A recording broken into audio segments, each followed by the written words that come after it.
I think I still have moments where I am struggling to say no because sometimes you're juggling so much, right? And you want to say yes to everything. It's not that you don't want to do it. It's just you have to learn to prioritize. Yes. Yeah. What am I saying yes to? When I'm saying yes to this, what am I saying no to? Is that really real? That's really what's going on. I think so. Yes. I think you have to have the mindset of knowing that if I said yes to this, what am I saying no to, right? And based off of that, you can strategically, figure out a way to say no without being so direct. Let me ask a question. Is it that you have an issue outright saying no, or you say no by finding ways not to say yes? That's a really good question. So I say yes because I can. I have a hard time saying no to people. Really? I do. I mean, Can I have $100? The 200 for his homie. You got my Zelle, right? We got. You did ask. I said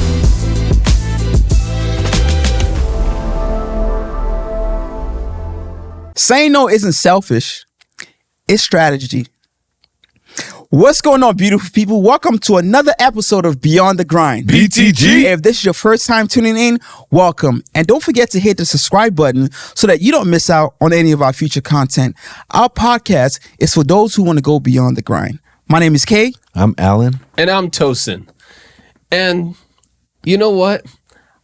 Personally, I have a hard time saying no to people. Really? I do. I mean, Can I have $100? The 200 for his homie. You got my Zelle, right? We got. You did ask. I said 200 for his homie. No, he asked first. No, but seriously though, it's something that maybe it's something I need to work on. But someone has, told me before that, you can't just be too available to everyone, right? I've got a busy schedule. Most people have a busy schedule, whether it's life, family, business, work, whatever it is, but sometimes I'm just like saying yes and just stretching myself a little bit beyond. So, I need to learn how to say no sometimes. All right, so I need to hear some words of wisdom here. Well, so here's the thing, right? You're saying yes because you think if you say no, you might come across as selfish. Am I correct? Because to really dig into the reason why you're always saying yes, we need to find out what's the reason behind the yes. Because you want to be helpful. Let me ask you though. Go ahead. You have kids, right? Yeah. You don't say no to them? Ask my wife. I mean, it really depends on what, right? But most things, go and get it. That's the problem. well, I mean, it's how you deal with things. It's just you don't like for the word the children part. Usually, it's like they really need it or whatever, right? So they can easily come to me for an easy yes. Let's get on Amazon. Let's ship it. We need it, and so on. Right. All right. I think it's a mentality thing when it comes to saying yes or no, because obviously there's levels to whatever you're saying yes to versus whatever you're saying no to. Somebody asking you something as simple as, hey, do you mind, stopping at this place to get this for me, is different from, hey, I'm about to, start this huge business and I need you to be part of it, right? Correct. So I think you have to have the mindset of knowing that if I said yes to this, what am I saying no to, right? And based off of that, you can strategically figure out a way to say no without being so direct. Let me ask a question. Is it that you have an issue outright saying no, or you say no by finding ways not to say yes? That's a really good question. So I say yes because I can. That's really it. So if you have the ability, but I mean, but sometimes you shouldn't say yes, is what you're saying. Yeah, that's what I'm saying. Okay, so even if you have the ability, some people are still good at saying no, even though they have the ability. But I'm so you wear yourself thin. I'm free. Is what you're saying. I got it. Why not? It. So your yes is why not? Like it's like a why not? Yes. So then you have to work on teaching yourself and explaining the why not. Like the why not. Because you let's use your example. Hey, can you stop by on your way here? Can you stop by and grab me some water or whatever? Yes. Right. Some people will say no. They can. They just will say no. Right. Maybe, I don't know. It might not be about money, you know, not wanting to spend money, but I want to spend my time It's by like- myself type thing. Yeah. their default is always like no. No. But my default is yes. Right. And maybe if you were to like say, oh no, sorry, I really need it. You know, you just come. Nobody has what. Everybody's dying of thirst. Okay, they're gonna go. So for me, you don't even need to do that. Just help me. Oh, Yeah. And I can. I get Yeah, it. You got it. You know? I used to be the same way as far as phones.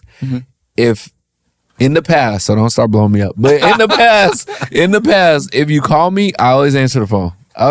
Even if I'm busy. I'm like, hey, I just want to say what's up. I'm in the middle of some. Can I call you back? And I'll actually call you back. And it was like, to me, well, why not? Why wouldn't I answer the call? I'm looking at it. It's not like I missed it. I had to learn to be like, hey, you're in the middle of something. Focus on what you're doing. Right. And if it's important, they'll text you, and your people who know that, and you'll get to them at an opportune time for you. Right. Don't disrupt the moment of what you're doing right now to answer something that is not an emergency. Right. You know? Well, So I say no every day. Default. And good morning. No. and Not a good morning. it comes easy for me because of the foundation that I've set for myself. You know, anybody who knows me on an intimate level knows that my purpose in this life is to serve others through education. So anything that allow me to serve through some sort of education, being some sort of community builder, being able to do something that impacts people's lives, it's an automatic yes for me. As long as it does not contradict with my first service, my first commitment, which is my family, right? You know, but I'll give you a prime example. I remember when Zazu went down, we were all over the news. Obviously, people have opinions about, you know, why it happened whatsoever. But one thing I realized is that I started getting a lot of DMs with people saying, hey, I noticed that your business has shut down. I'm looking for a co-founder, and I need you to come join me. I would probably say maybe about three to four requests saying that I want you to come join me. And once I asked, well, what's your business? What is it about? It's easy for me to say no. Actually, being an advisor, people see so much value in what you're bringing to the table. Their mindset is, man, if only I can have this person internally, I'll be good. But I don't know that the only reason why they're asking me that is because I am an advisor that does not execute. I tell people, advisors don't execute. Yeah. We advise. Yes. We tell you what to do. We give you feedback. If you brought us on the team, You know, it might be a different experience. If I'm on the team, it's totally different because once I'm on the team, I'm now expected to execute. And if I'm going to execute, I can't advise either. I can't. It's going to cost. Yeah. You know, and most people don't have the money to be able to pay.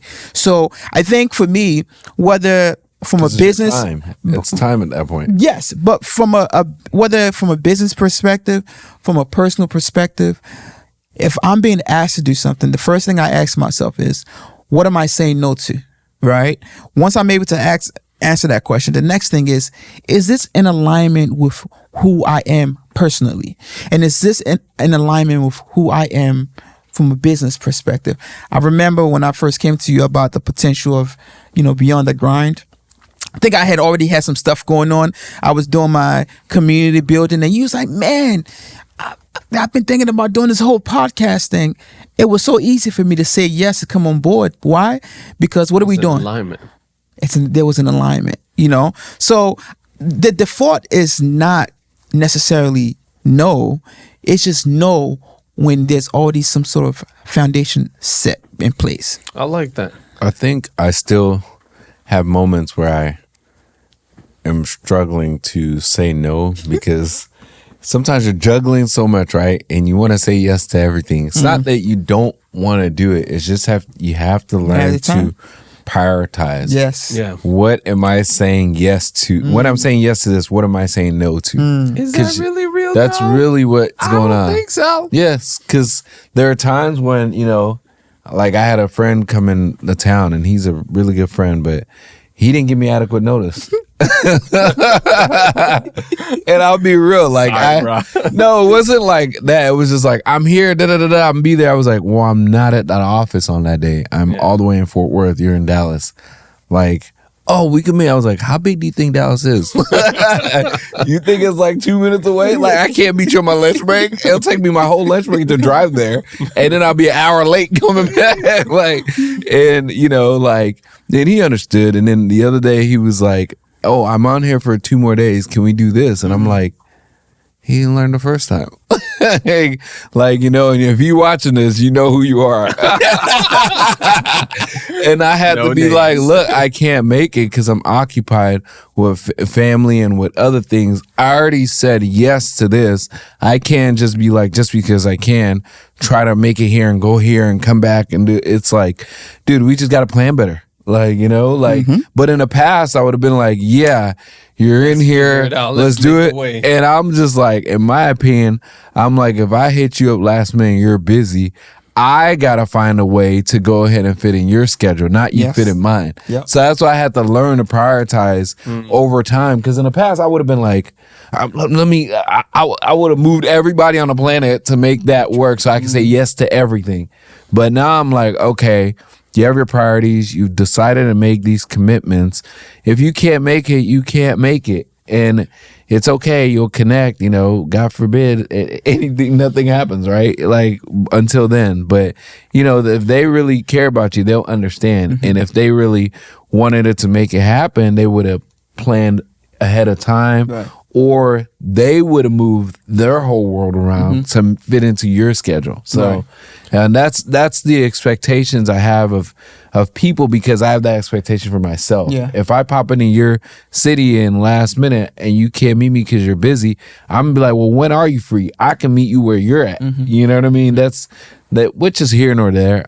So they understood. But it just took me a long time with people that I'm closer with. To like learn to be like, okay, this is what I have to be present with these obligations.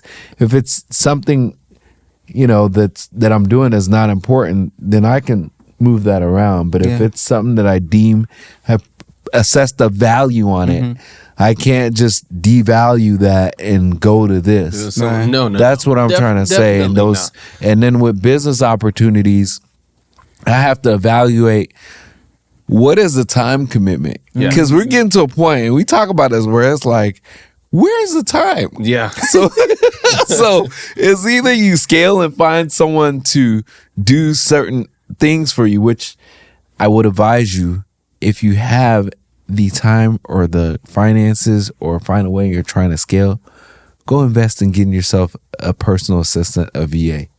Someone's told me that for years. And you're welcome. No, it wasn't. You told me the most recent. The most recent, yes. But somebody's told me that they got one a couple years ago, and they were like, man, that's a life. It's not even that hard anymore. I was like, what do you mean? I was like, you're a big baller. And when he did the math of the time commitment, he didn't even have to be full-time, just some kind of part-time capacity. But just that value. And he was able to be more profitable because he doesn't have to go to the cleaners to go grab this. He doesn't have to go set this appointment, his schedule. I was like, man, this doesn't make sense. You spend money, you making more money. And that's, I put a value on saying no to being cheap on this and yes to being, investing in myself. Yeah. And I saw some things that it really made me think like, dang, what else have I not been doing just because I was looking at the short-term bank amount when I'm like, now I'm like, what do I got to do to get more VAs? So you guys actually reminded me of when I first started, the CPA firm. When we opened our doors, actually not open our doors, but when I first started, It was just anybody. Oh, you need account? Come on. Oh, you need tax? Come on. You want to pay $50? Come on out. You know, we just taking out everybody and everybody, right? Like anybody wanted to walk in the door. Like we just needed work, right. But you guys actually reminded me a way of saying no is to build the structures that sometimes will, or what salespeople call the red rope policy. Yes. Right. What's the red rope policy? Oh, red rope policy is kind of defining the type of customers that you want to come into your private club, right? Just like a club. But yes, so if you define that, that is actually also another way of saying no to certain type of customers. Not saying that they're bad customers or whatever, but it's just not for you. They're not the type of customers that you want to attract or that you want to serve or that you're even able to serve. Able is the key word. Yes. I was having a conversation with a buddy of mine, and let me preface what I'm about to say by saying that Nigerians, I do not dislike you guys. I am a Nigerian. Why you say that like you? Just wait. I'm a Nigerian. Real quiet too. Nigerians. I am a Nigerian, so I love you guys. But I was having a conversation with a buddy of mine, and I said that as a Nigerian, if you are starting a business that is in some way, shape, or form related to Nigeria, whether restaurant, music, whatever, your target audience isn't Nigerians. Shouldn't depends on the country you're in. Yes and no. I mean, if you're in Nigeria, yes open and it No, up, of course. you know? So if you're in America, so let me be more specific, right? Because I've seen so many countless folks start a business and they are constantly taking advice from Nigerians saying, oh, you should do this. Oh, you should do this. Oh, you should do this. You should do that. Are and they guess your what? Customers? These people were your customers during grand opening. But once grand opening is over, they gone. They're nowhere to be found. They gone. And I tell people all the time, for you to have a scalable, consistent business, you need to be able to have a diverse customer segment. You just need to be able to cater to whoever is around you. Around you. Just around you. I don't like I get that, you know, you want a diverse, you know, customer base, but no, like if you're in a city, just cater to that city first. Don't try and ship your food Uber Eats all the like 10 miles away, 30 miles away. You know, just like, you know, churches or whatever, you know, go in the community you know, pass out flyers and see. Supposed to be in the community. You know what? No. Most Nigerian churches they look for other Nigerians to come to come to the church. They recycling members. One person leaves, there goes. Well, let's stay on topic. But we love you, Nigerians. We love you. But the point I'm trying to make is when you know who your target customer then you are able to take the proper feedback from them because you know that these are the people that are going to spend money on you. You know what I'm saying? So when somebody is saying something, it's easy for you to say no because you know, hey, you're not my target customer. Right? So I don't have to I appreciate it, but you're still not going to come. So I don't know why. Exactly. Your opinion means this much. You know, so, but you mentioned, you know, how, you know, you're value oriented when you make your decisions to decide whether you want to say yes or no. I think for me, people, or should I say the person that is asking me for that request also play a big role. Yes. So what I mean by that is, you know, obviously I know that Tosin is a very generous person. If Tosin said, you didn't give me that 200, so I don't know about that. Hey, by the way, I appreciate that $100. He ain't give that. Stop playing. Hey, he gave me $100. There, you got to speak it into existence. He's trying to make you be obligated. You got to speak it into existence. In faith. But as I was saying, if Tosin asks me for something because of the relationship that I have with him and because of how generous he is, I'm more likely to say yes. Why? Because I know that if the roles were reversed, I know that this guy is he's gonna step up and do what I need. Now, let's say somebody else. Let's use you as an example. You know, Alan, can you do this? No. Alan, can you do that? No. If you're the type of person that every time your default answer is no, and you call me and say, hey, Kay, Hey man, look, my car just broke down and I'm all the way in Grand Prairie and I'm all the way in Prosper. And I'm like, and you're like, can you come get me? I'm be like, can you just get an Uber or something? For the record, I don't say no to him. you got him thinking like, I was like, no, dang, Alan. The point I'm trying to make is, as much I as will come get you. I appreciate that. But the point I'm trying to make is, as much as sometimes you look at things from a value perspective, I think also you have to consider the person that's asking, because that I can don't agree with that at all. I'm gonna jump right in. No, you don't think the person asking, that's not our foundation. We should not be doing things just because somebody else might do it back to you. Enlighten me. Enlighten you? Yes. My personal beliefs is all about, if you want to do it, do it. Whether they reciprocate or not. It should be more in the ability and your will to do it. Right. I was just about to say rather than expecting somebody else to do it, because people will fail you. No one is perfect. Of course. Right. So if you're expecting them, just because I did it and I mark register, as we say, and all that stuff, and then all of a sudden, now when you make your request and they don't, it's gonna hurt you even more. Wait. Okay, you go first. Yeah, because I got to respond to that. Yeah. While I do agree with you, before I even do something, I never do anything because I'm hoping that the person will reciprocate. You're just perfect. You're saying your energy. I get it. It's all about the relationship and energy. Does that I understand that. I'm not going above and beyond for you if I don't have a relationship with you, and that's just the reality, because I am of the belief that it's my people first over anybody else. Right. If I have a really good even whether I have a good relationship with you or not, if I don't want to do something for you because I don't have the capacity, I'm not going to do it. I'm not going to say, well, if Tosin was in my shoes, he would do it, so let me do it. No. I kind of got what you said. I would never do that. I'm pretty much like, if I'm capable of doing it and I'm able to do it, I will do it, because I know you asked me. Right. But like, somebody asked me to help them move, and I was like, maybe call me bougie or something. I'm going to help you call the movers.